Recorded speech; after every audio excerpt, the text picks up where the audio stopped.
Ассалаумағалейкум бауырлар. Егер асқазаныңызда жазылмай жүрген жара болса, ішектеріңізде жара болса, сонау геморройдың трещиналарына дейін емдейтін осы халық емшілігінде кең пайдаланатын ол кәдімгі қарапайым біздің картошка. Мынандай ақ түрі болады, қызыл түрі болады, сосын фиолетовый түрі болады, мен білетін түрлері. Енді осының ішіндегі ең пайдалысы мынандай қызыл. Міне, қызыл картошка іші сары болу керек. Көрдіңіз ба? Осы қызыл картошка іші сары емдік қасиеті басқаларға қарағанда өте керемет. Басқаларда болады, егер табылмай жатса, бірақ оған көп уақыт кетеді. Мынаны бір 10 шақты күннің ішінде осы ішкі жараларды, асқазаныңыздағы ішектегі жаңағы геморрой, соларды жоқ қылады. Алла қаласа, жақсы емдейді. Дұрыс болған солай айтылады.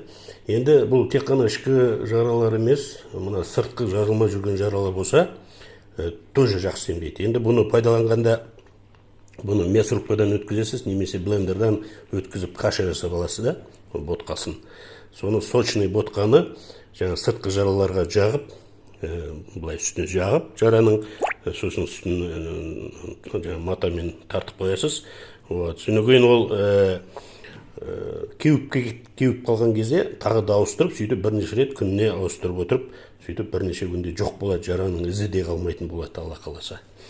Жаңағы ішкі асқазанға да солай каша жасайсыз, блендерден өткізіп, мысалы.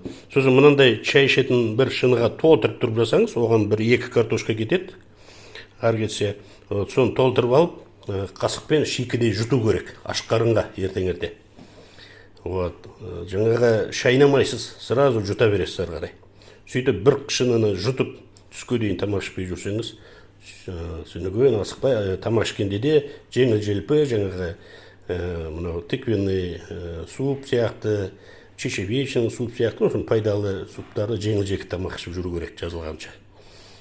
Сөйтіп бір апта 10 шақты күнде, Алла қаласа, ішіңіздегі асқазаныңызда жараңызды алып түседі.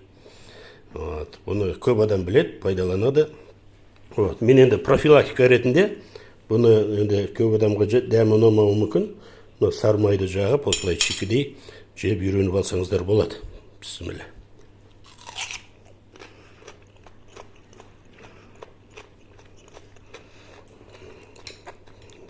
Өстіп дәміне үйренесіз, түсінігін оңай болады ары қарай.